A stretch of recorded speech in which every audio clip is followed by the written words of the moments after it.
Hey, everybody. Welcome back to the Noel Casler podcast. I'm back here with my main man, Jumpin' Jimmy Kennedy. He's got his tie-dye shirt on. He's all ready for the weekend. Mom went away, and Jimmy gonna play, right? Absolutely. House to myself for the weekend. So who knows what's in store for LLJK, you know? Oh, shit. We'll keep it wide open. We'll see. Keep it PG, brother. That's right. We'll keep it PG for now. But you went to a show last night. Pretty exciting, huh? Yeah, I went to see my friend Zebra, which was a killer band that I was really into in the early 80s and mid 80s, and kind of cut my teeth going to their shows in the Hudson Valley and taking photographs of them playing. That's where I developed my interest in rock photography, which, if people don't know, if you ever do a deep dive on my Instagram, it'll blow your mind. Just scroll through the last few years that I've been doing comedy, and you'll be like, oh my God. Because I took a lot of pics at the Rock and Roll Hall of Fame and, you know, various events, and I'm friends with Danny Clinch and Kevin Mazur and a lot of the leading guys. So I would always jump in there in the pit and take my own photographs. But anyway, so let's get into it, Jimmy. It's been a crazy week. I just announced another show, by the way. Really? Guess where? Guess where I'm playing, Jimmy? I'm gonna guess Boston this time. Oh, your name's Kennedy, so that was a good, good. I'm going to your ancestral grounds. I just announced it. It's the day, it's the day before. What do you call it? Christmas Eve. You can tell I'm a good Christian, can't you, Jimmy? I'm really up on stuff. Yeah. The day before Christmas Eve is a Thursday. So Thursday, December 23rd at 6 and 9 p.m. I'm going to be at City Winery, Boston, in their beautiful Haymarket Lounge. So you can come on out, have some food, have a couple drinks, and we'll kick off the Christmas season with your boy Noel. I'm going to be called Noel until then. I bought some umlauts on Amazon, and I'm changing this class and this name up. So come out and celebrate Christmas. Obviously, in 2 weeks from last night, I'm going to be at the Wall Street Theater in Norwalk, Connecticut. That show is going to be lit. Going to be a nice, beautiful theater show. So come on out, and then I'll be in New York City at the end of January. But let's get into this week.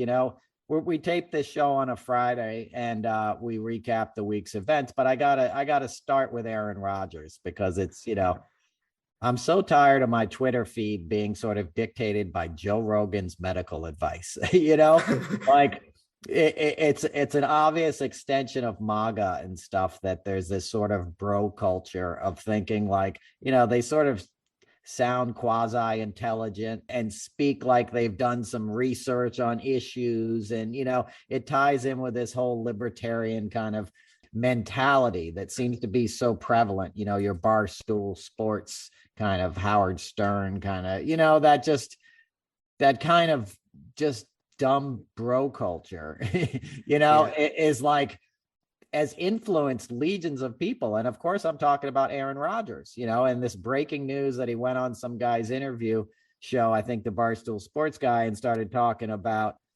well, I did my own research and I talked to my good friend Joe Rogan, and he recommended I take ivermectin. It's like, dude, you're the human equivalent of a thoroughbred horse. So first of all, how did the Green Bay doctors not get wind of this? The many millions of dollars you pay for your star player, your quarterback, right?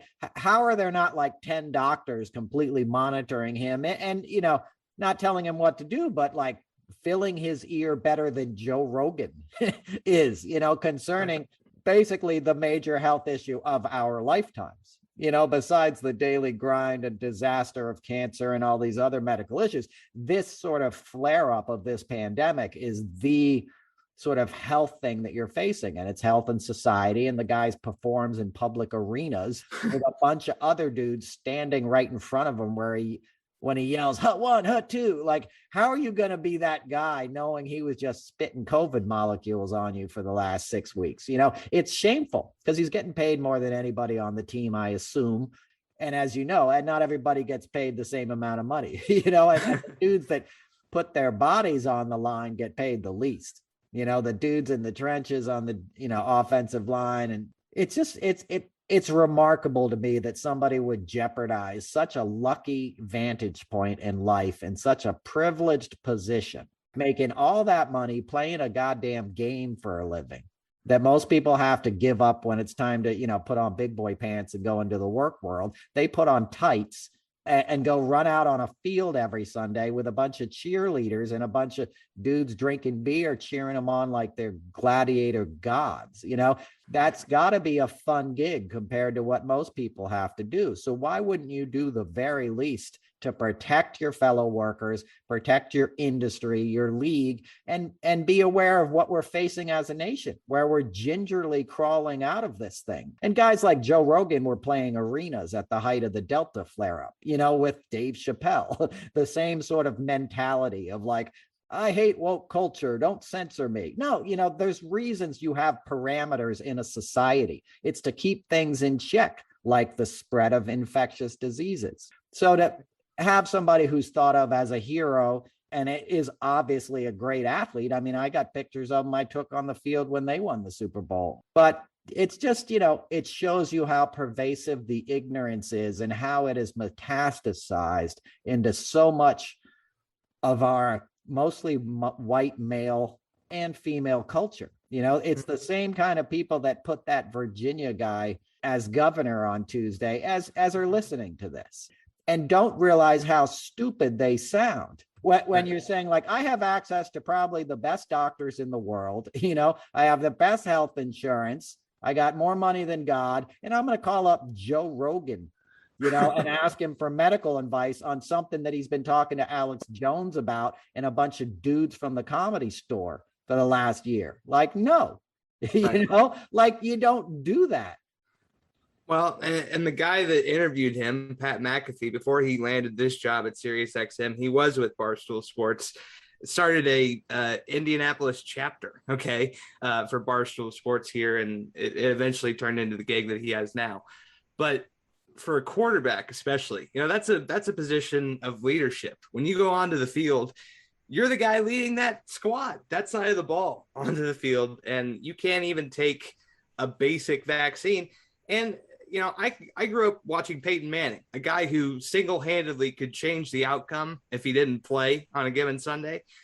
Not only are you subjecting the team to a possible loss, but playoff business, like bars around Green Bay that are dependent on Aaron Rodgers to play and perform well so that the Packers win, those guys are losing out on money too, because Aaron Rodgers doesn't want to take a damn vaccine. So for all the Republicans that are worried about small business, the guy that's going to bring in a lot of folks to those bars doesn't want to take a vaccine so that you guys can make money. Yeah. So how much does Aaron Rodgers really care about Green Bay? Well, think about it in terms of this, Jimmy. Green Bay is owned by the fans, right? It's the one franchise where all these fans have a stake in the ownership, right? Which is a wonderful thing that we've always applauded. He spit in the face of that, because he's jeopardizing that whole franchise, the rest of their season. It's the middle of the season.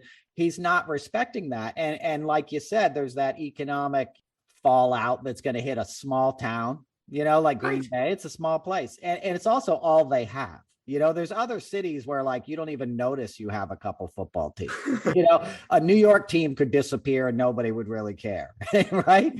But like, we'll go on. There's other things to do, is my point. There's nothing else to do in Green Bay. They'll go watch a football game in 3 feet of snow and 10 below weather, because it's all they have to do. It's either that or sit at home and eat kielbasa, right? That's all they do, right? Cheese curds and stuff. I'm just kidding. Wisconsin's an awesome state, but my point is, it should mean even more to you, because we've always held up your team and city as an embodiment of what football stands for. This working man's just get up in the cold weather and play outside and be a man and shut up and be a teammate, whoever their famous coach is. Like, it's Lombardi. Yeah, exactly. It's the fucking, his name's on the trophy that they give you, So you're spitting in the face of all that. If you told a factory worker in the height of sort of industrial America in the 50s, like, you're going to have to take a shot today to continue to get to go to your factory and put food on your kids' table and help them make a better life, all of them would do it.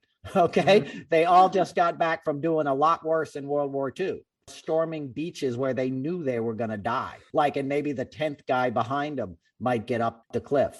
We're not showing the bravery and mettle that has defined so much of what American masculine culture always portended to be and dressed up in uniforms to be. Football's a metaphor for battle, right? It's a game where dudes are essentially trying to kill each other without really killing each other, right?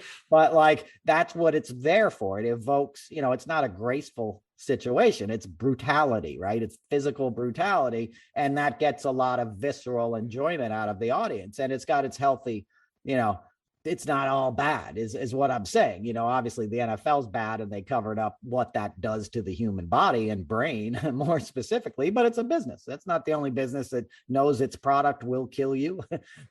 Like money's more important. Joe Manchin's driving around in a Maserati, heading out on 2 weeks vacation today. He doesn't care. His job was to stop that legislation, to drag it out, right? Kristen Sinema dragged it out. They had to drag it out through the November election. And now Mitch and those guys are going to just obfuscate everything until the midterms. And yeah, they'll still get it passed. But my point is, it should have been passed 3 weeks ago, a month ago. And then there would have been something to campaign on in Virginia. But that's what it is. And I'm trying to like show how that's all tied in.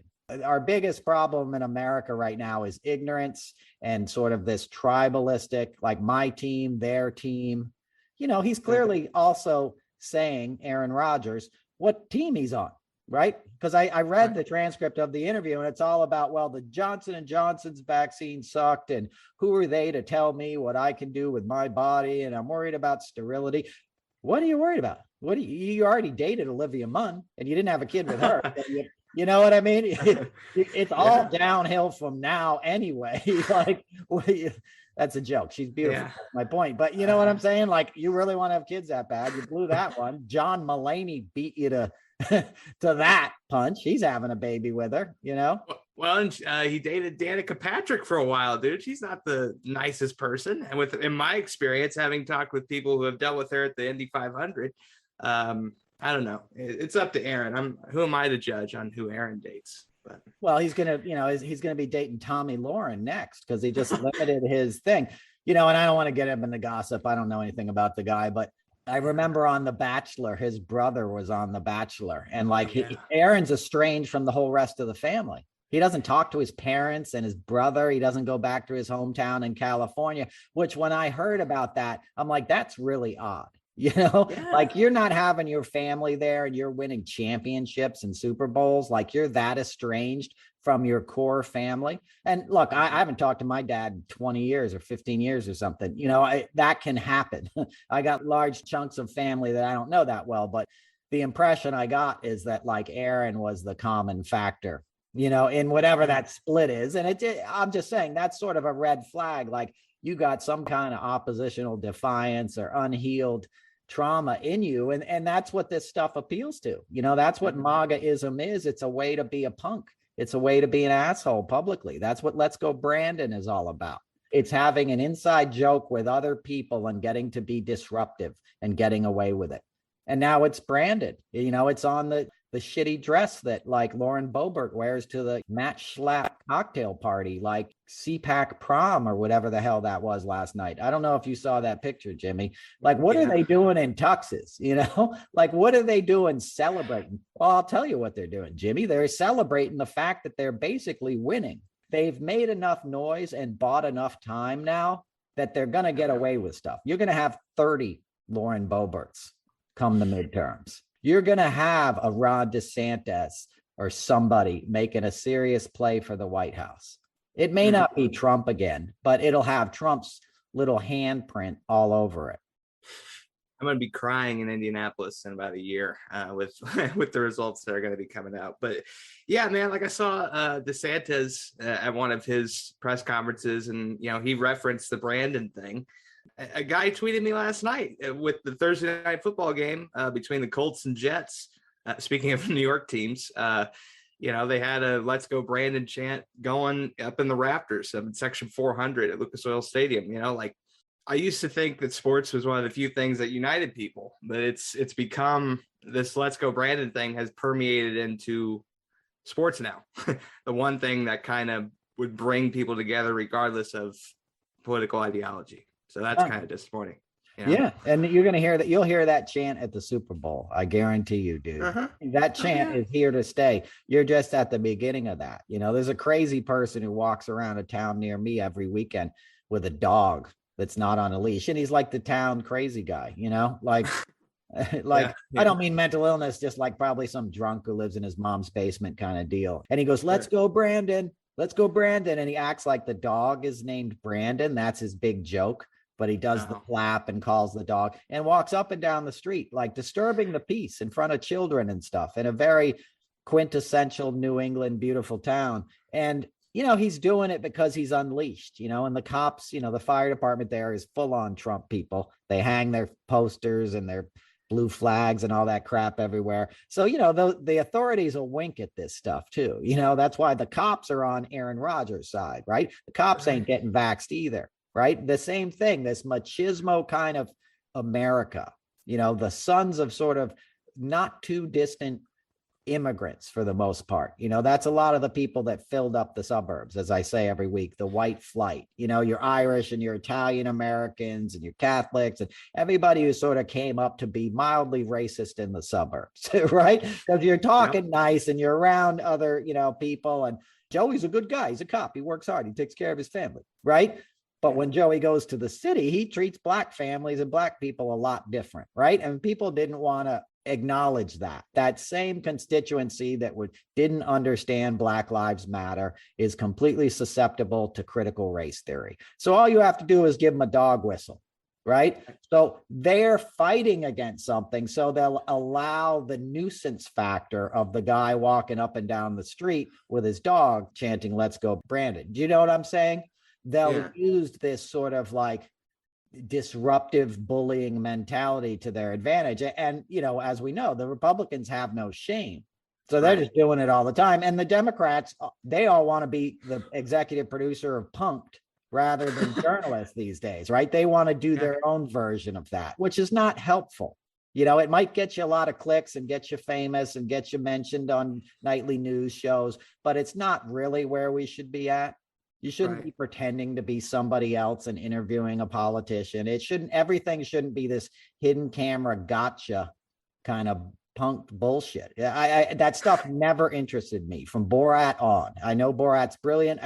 It makes me uncomfortable because the whole discourse gets to who pulled off the latest stunt and got more clicks. And now that person gets to like gin up more emotion in people. And that's what is driving elections now is anger and fear and rage and all this. That's not what it's supposed to be about. It's supposed to be about empathy, compromise, and figuring out how to have a balanced society, right? You know, and we've lost that in both extremes, you know, and I'm as liberal and progressive as it gets. You know, I'm not saying that we need pushback against that. In actuality, I'm saying you need to follow the AOCs and the people that are doing it through purely legislative fashions, you know, or Stacey Abrams, somebody like that. That's who you need to get behind now. Your Katie Porters, you know, your people that are clearly well versed in what the issues we face at the moment are and how to go about getting them.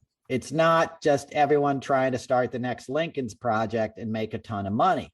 In the meantime, that is helpful to some extent, but it can become unhelpful and a distraction. And it enriches the people that are getting your clicks together. And they're not really giving that money to food banks and stuff. They're using that to pay themselves millions of dollars to be brilliant political consultants.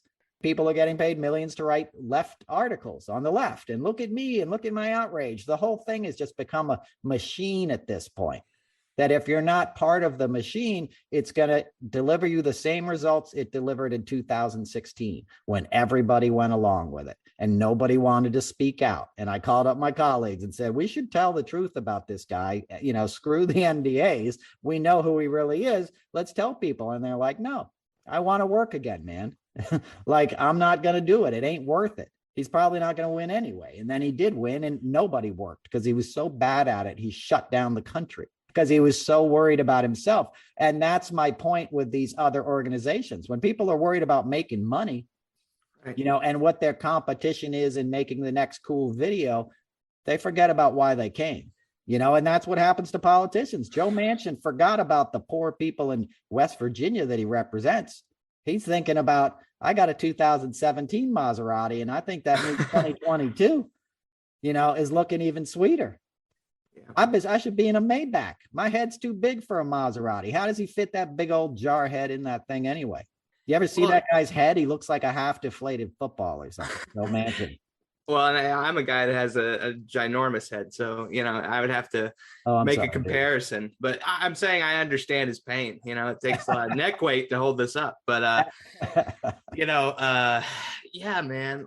And I've brought this up before, but Lauren Boebert wasn't a well-off person before she got into Congress. So if you have 20 other of these chaos agents going in, where they're trying to right a few of their wrongs in their life, right? They're trying to build up their bank account or put their kids in a position so that they don't have to worry about money ever again.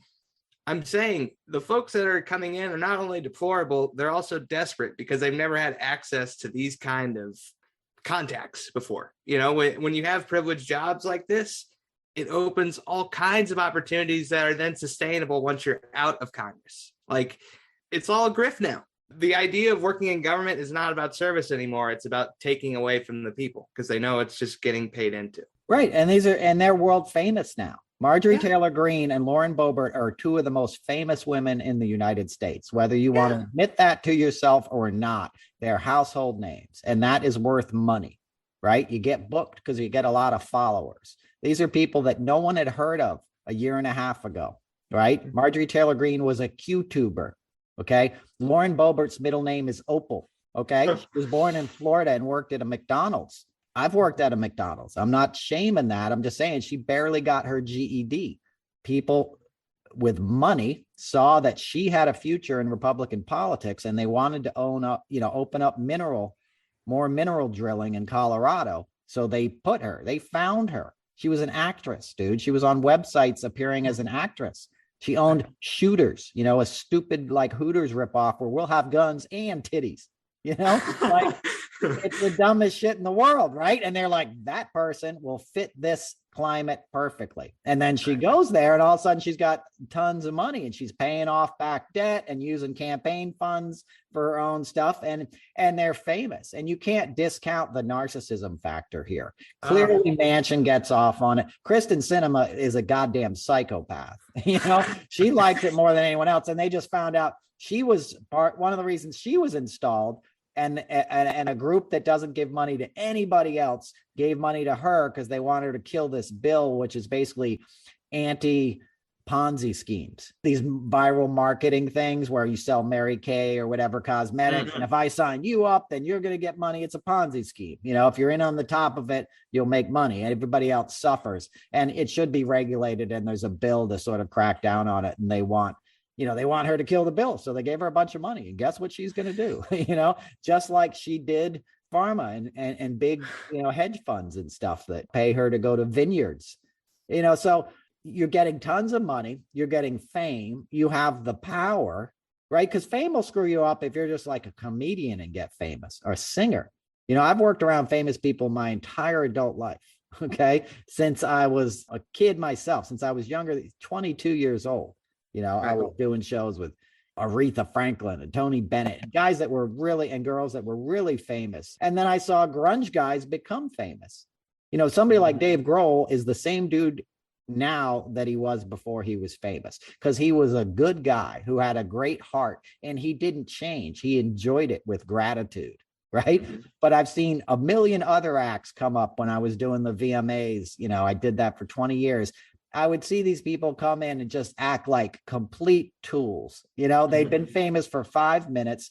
They didn't understand yet that you don't make any money in the beginning in the music industry. It's about hang on to album 3. This is back when people even still sold albums. Now you only make money playing live, but unless you're a couple of people. But they didn't even realize oh, you think you're really famous now, but you don't have the part of the career that you get to keep until you really prove it. But they'd already started buying into the head trip, and being assholes, and they'd be out of the industry so quickly. And I could name 20 acts like that right now. And you'd be like, oh yeah, I remember them. You know what I mean? But you just don't And they thought they were huge at the time. This is the next big thing. You're always the next big thing until are the big thing. So my point is, it'll screw up anybody's head, right? Like Bill Murray said, like, when you're famous, you get to be an asshole for a year, and that's your excuse for that, and the rest is on you, essentially.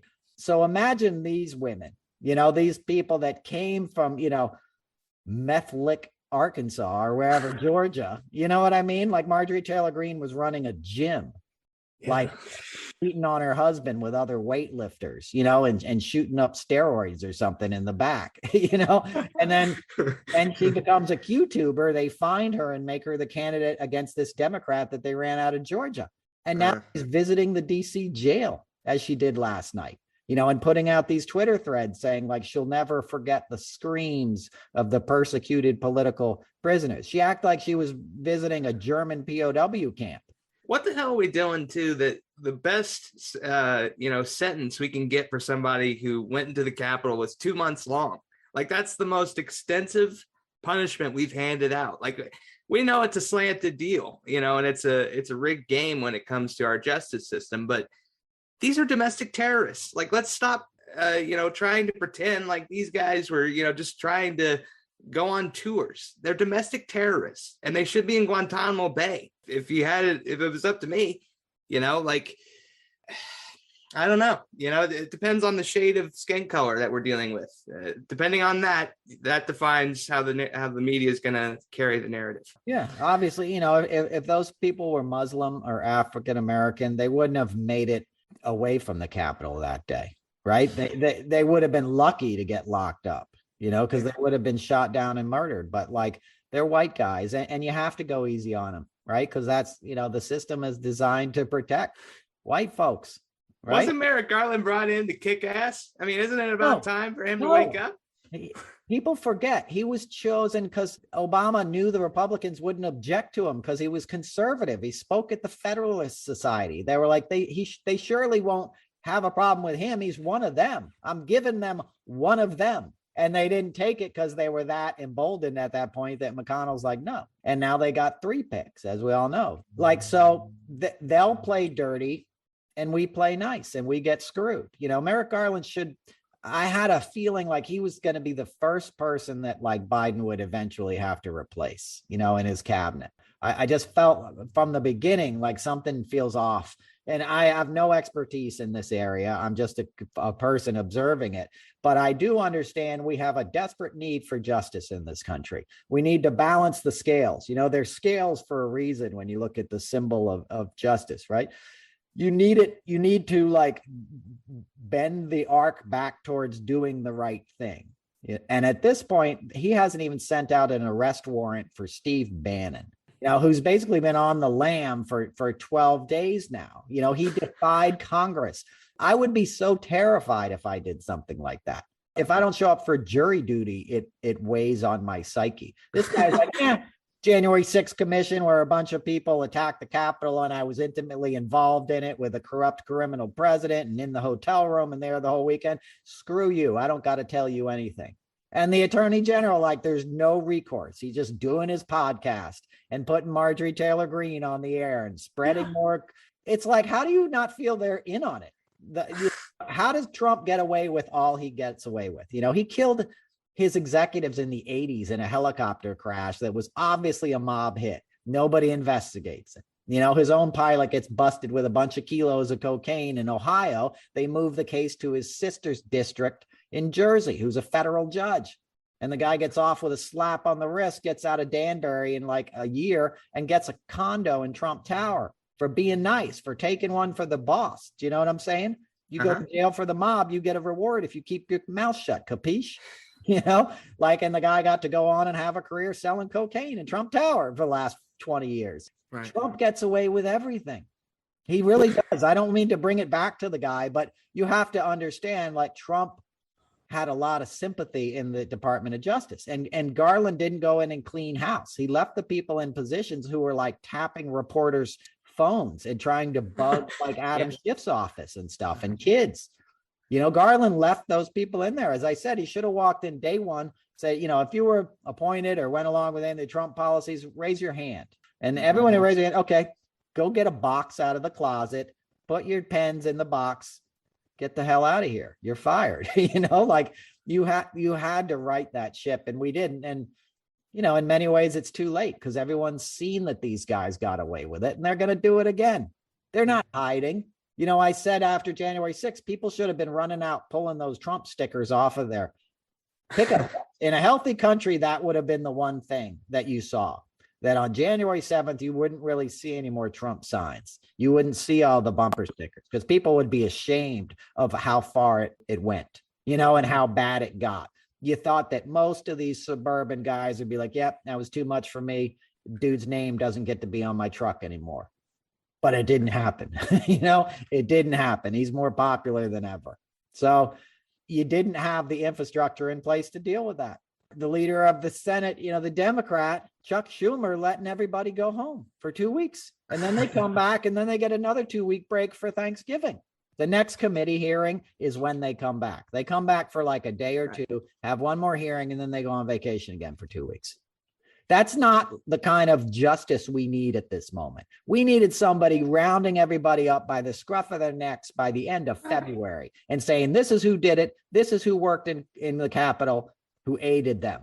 Marjorie Taylor Greene had a "Let's Go Brandon" sign outside of her office on a big piece of paper, where she has all her fan letters from MAGA morons that write her, telling her she's doing a great job, right? Outside the office, which, Jimmy, I know you're not familiar with the area. I worked on Capitol Hill. It's so crazy just to hang up stuff outside of your office anyway. It's it's not your hospital window door. It's the halls of Congress. You don't need to put all your personal crap on the outside of your office door, put it in your room.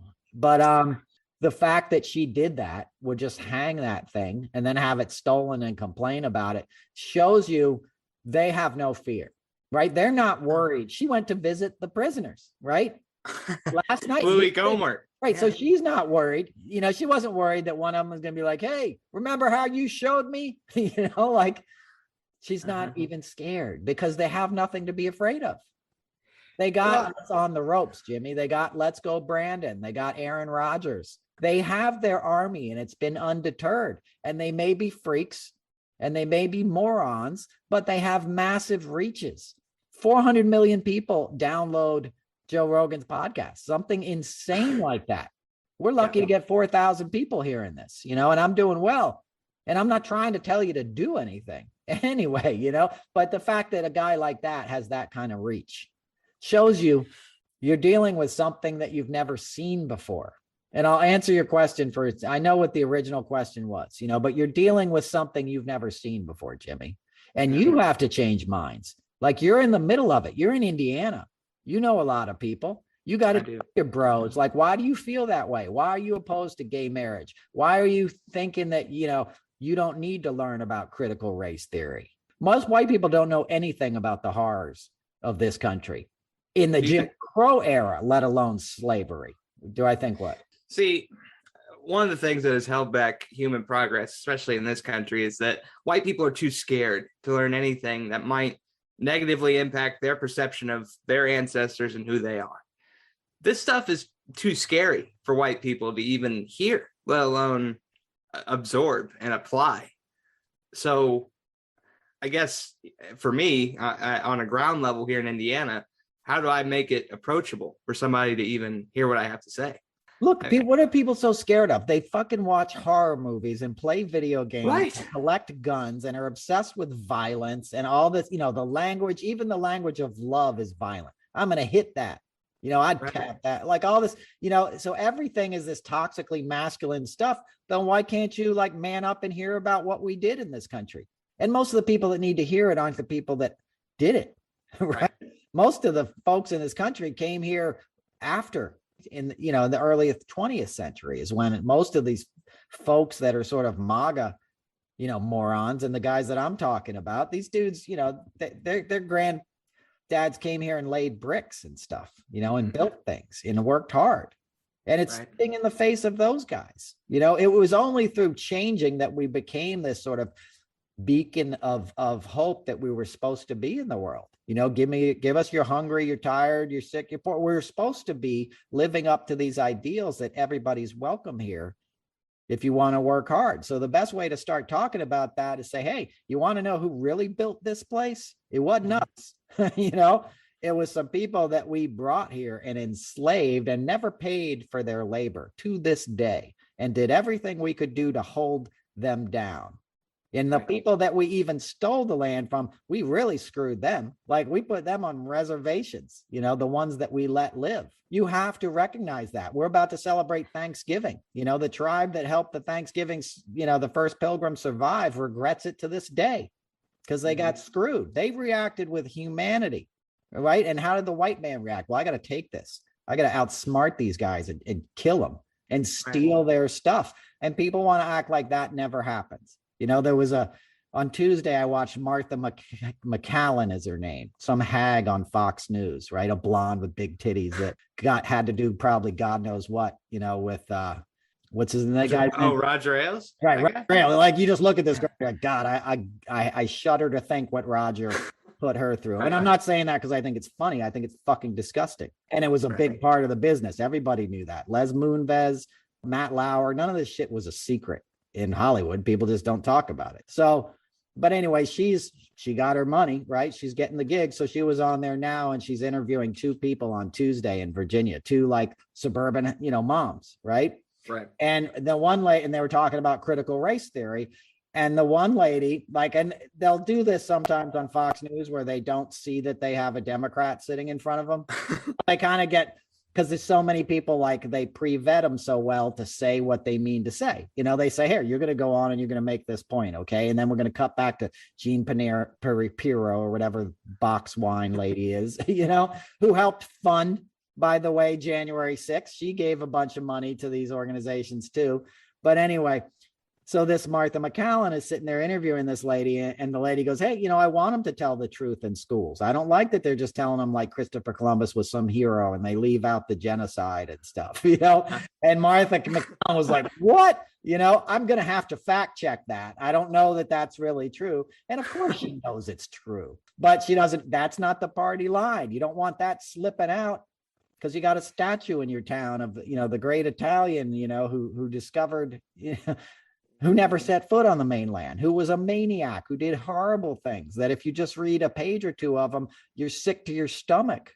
But you don't get better unless you figure out what went down. A business that doesn't take a proper inventory is kidding itself about the value of its goods. And that's where we've come as a country.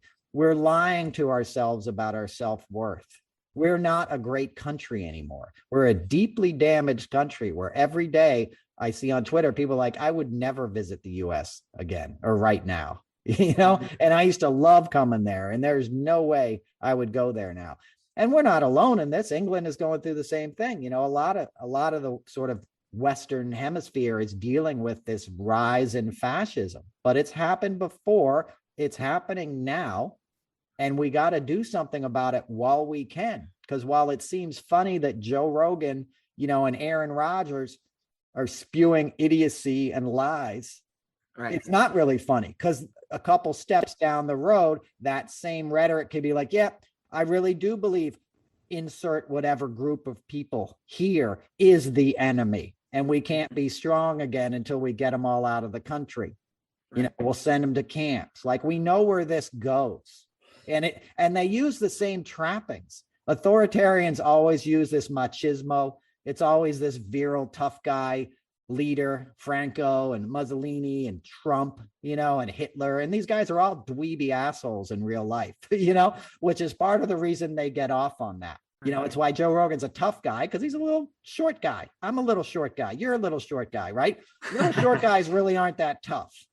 No, you know what I mean? You want to be and you get all jacked up. You're still fucking short. And that anybody over 6 foot can basically kick your ass no matter what you do. Because they can pick you up. You're short. And it's on a fundamental level, guys who don't accept it feel humiliated by it. And you can always see those little toxic bros. I mean, New York is full of them. Go to Jersey Shore. It's all like 5'9", like Italian guys walking around all jacked up. And that's what Joe Rogan's like, this hyper masculine dude bro, which is fine if you're just talking to other dude bros. But if you're opening your mouth about a vaccination thing and about like medicine, and you know nothing about what you're talking about, and you're not a doctor, and we can't get people to take a vaccine and put on a mask, so we're still dying of this stuff, you know, and you're playing arenas while everyone else is dying, where us smaller comics don't get to make a living. Clubs all have to show vaccination cards at this stuff so we don't have other flare-ups, and you're just playing arenas in places that don't even care. Right. That's just like, screw you. How much money do you need? You already have $80 million from Spotify. Like, how greedy are these fucking people that they're not just like, hey, maybe I should just shut the fuck up for a minute, go drive my Lamborghini and jerk off to like Men's Health magazine or whatever it is that somebody like Joe Rogan does, eat some bugs. Like, what is wrong with these people? Well, and you know, it's frustrating for me because as somebody with disability, yeah, I was always kind of not picked on. I was never bullied extensively, but I was around bullies. I know what bullies look like. And that's what these guys have kind of become. They're roided out bullies. They're weak-minded, that only care about their safety in the end, when really, you know, any bully that I've ever stood up to was never as tough as they perceived to the outside. And I get that these guys are intimidating, but at some point, somebody's got to stand up to these bullies. I know that's a generic thing to say, but that's part of the frustration for me, is that these guys are bullies and they have a bully mentality with everything they say. Yeah, it's about the, you know, it's bro culture. Hey, don't, you know, I grew up in that homophobic kind of just douchey white guys. I mean, it's why I'm not really in comedy clubs and stuff, you know, because it's just, they're not beating down my door, and it's so much of that. And I'm just like, I did it for, you know, a couple of years. You're on showcases and just like stupid misogynistic joke after the other. And you're just like, why is my like frequency in this room? You know, like, why is my consciousness being exposed to this ugliness, you know, and why am I a part of this art form, sort of? And when I started getting a bit of a following, I'd feel bad because these, like, I'd say, hey, I'm going to be at Caroline's Monday night, you know, beginner's night. And 12, 15 people would show up because they wanted to hear me talk about the political stuff. And the guy hated me who ran the show, so he'd put me on, you know, towards the end, and it's 18 comics. So my people are sitting here listening to like the 15th comic, you know, do a dick joke or something, which is part of how it all works out. But it, you know, it's just so, you know, or the macho stuff. You know, there's a lot of New York comics that it's just make fun of the audience member. You know, what is this? You guys here for a NAMBLA convention? You know, it's that right. Is this a Tinder date, or, you know, or whatever? What's the gay, you know, like Grindr? You guys on a Grindr date? Like, you hear that a lot. You know, it's just that kind of locker room. Anytime it goes to that sex stuff, it's just like, ugh. If it's not part of a joke, you know, if it's not a written kind of thing and it's just a hectoring. But my point is, those guys are always there. They're always deeply insecure. You know, anybody who's super misogynistic has issues, and he's afraid of women, and he's afraid of intimacy. You know what I mean? He's attracted to his mom or whatever. You know, there's all kinds of creepy, weird shit that people get into and don't heal themselves. But it's, you know, Trump was a bully. People would ask me like, why, how come he doesn't sue you? Or aren't you scared? No, man, he's a bully. I saw the guy. He's the most terrified little man you're ever going to meet, you know? And so is his son. His sons are like, they're like Freudian case studies in just like weird, edible, like, you know, Don Jr. hated his father, right? He hated his father because he knew what his dad did to his mom, and Don bonded with his Czechoslovakian grandparents. Okay, his mom was Ivana Trump, and that's who he bonded with. He hated his dad, even through after college, and he moved out to Aspen in the Rockies, and he was like a ski bum, like bartender, cokehead, you know, he partied, but then he became his dad. Then once he sort of like realized he couldn't outrun it, he became the guy. He became this monster sort of towards women, and this fake machismo puffing his chest out little punk, right? Shooting animals and, you know, all this kind of stuff, like sort of trying to like reach what his father thought was like who he should be as a man, and that he'd never, you know, measure up and stuff, because his dad would punch him in the face for not wearing a suit. Trump is an awful person. Like, he shouldn't have been raising kids. He was a maniac since he was a kid. So you can imagine how he treats his like namesake son. Like, they hate each other, but he becomes him. And that's what happens. That's what happens with sort of abusers. You don't heal and examine yourself. You become these things you don't want to be. That show Ted Lasso, I finally saw some. You would like that, Jimmy. Did you watch it? I don't have Apple Plus. It's the only streaming thing I don't have. I'm gonna have to get a month and try it out. Yeah, you would like that show. But anyway, there's a soccer player who's like really arrogant and kind of a jerk. And then they show like his father, being that way to him and stuff. And that's sort of what happens. It's like if we don't heal from things, we pass it on. And the goal is to be as sensitive as you can, as we always say, to every living creature. I picked up a yoga mat that's been out on the deck today, and I knew better, because whenever you leave something for a long time in the country, bugs will go live under it, right? Things will like find a home there, especially when it starts to get cold. And I lifted up this yoga mat, and there was a spider, who had his little nest. He had laid eggs, and he had all this nest all tightly, and I disturbed that. I put it back right away and tried to make sure like he had enough space under there, but it's bummed me out all afternoon, because I sort of messed with something, and I messed with the natural order of life. This spider was keeping its babies warm.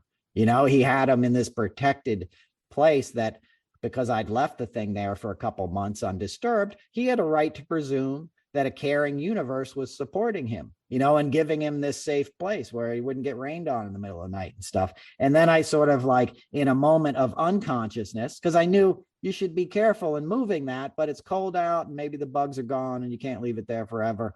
And so I disturbed it. And my point is, had I been just a little more sensitive or listened a little deeper to my intuition in the moment, I would have prevented that. And to me, life is about developing your awareness and your sensitivity to all the layers of life, to all the vibrations, because everything's made out of vibrations, Jimmy. That's what atoms, that's what all this, those rocks are just vibrating atoms behind me.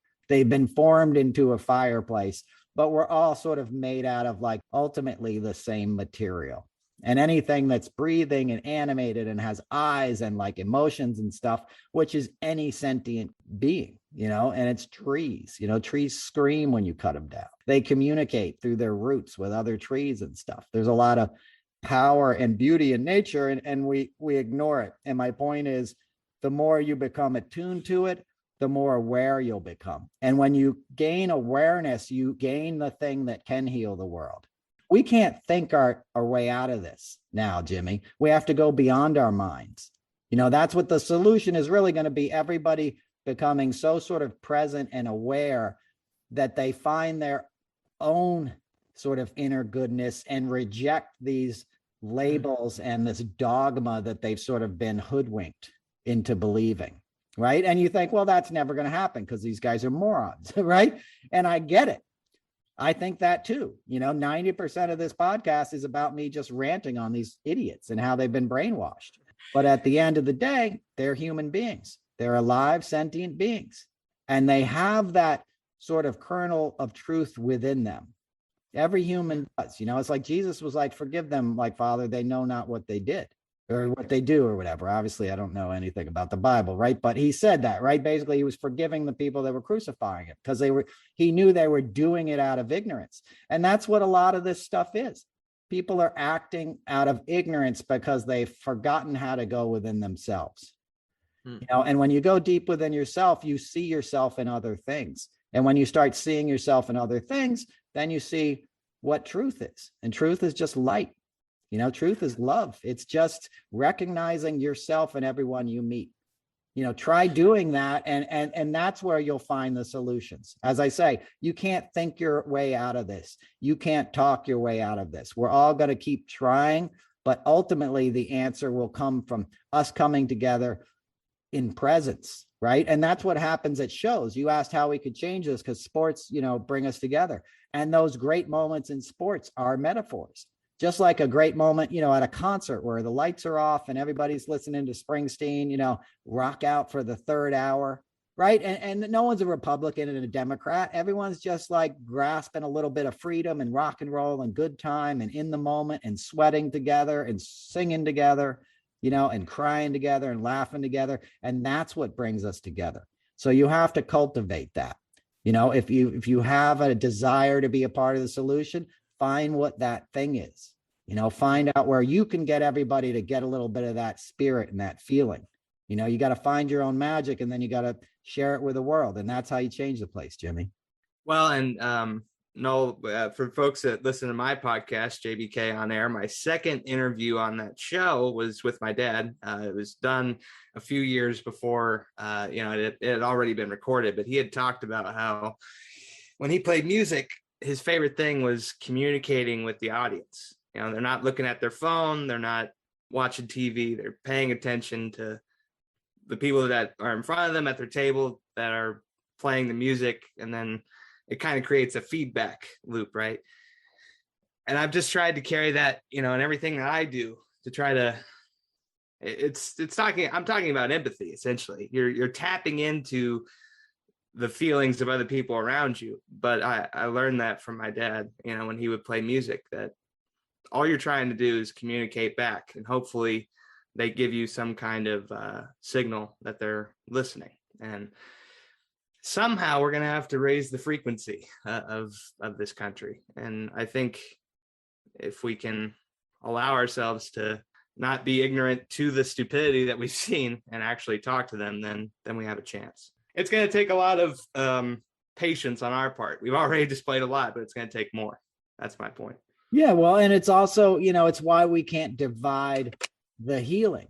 Part of the problem we're facing now is that like life can't come back online, essentially, because people are exploiting the differences for shameless political gain. Fox News is doing it to make money. So you get people like, I'm not getting vaccinated. And then they keep giving other people the disease. What I mean? So we don't get everybody back at a Jimmy Buffett concert, or whatever it is that like where people kind of come together and realize, oh, you know what?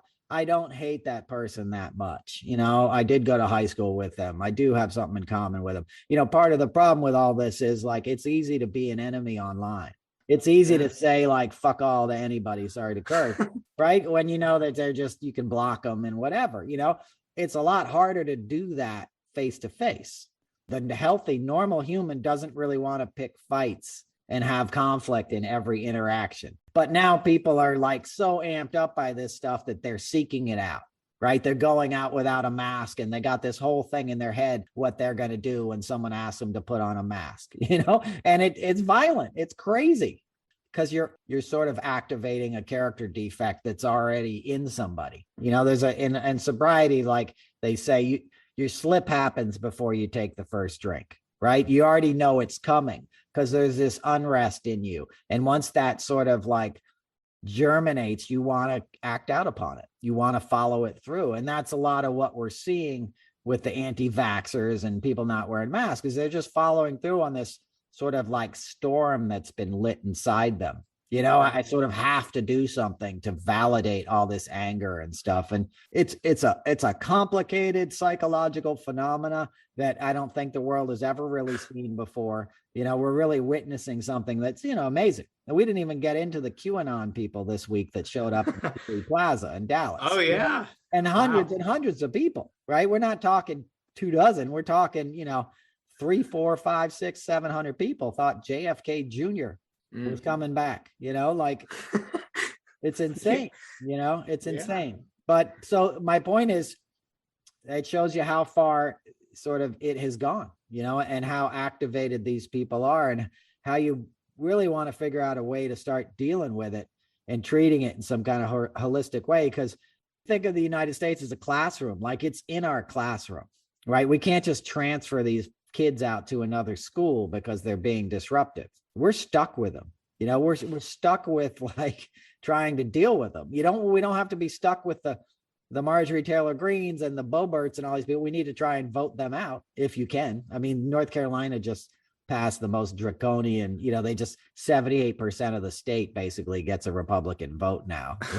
Okay. Yeah, no, it's just insane. So it'll be challenged, but if things like that go through, it probably doesn't even matter that much. The Republican minority is going to be in power for a long time. But if you do get the opportunity to vote them out, you better do it. And then you better get to changing the minds of the people there in your community. Every little bit helps. Every little act of kindness will undo, the sort of darkness that's fallen upon us as a nation.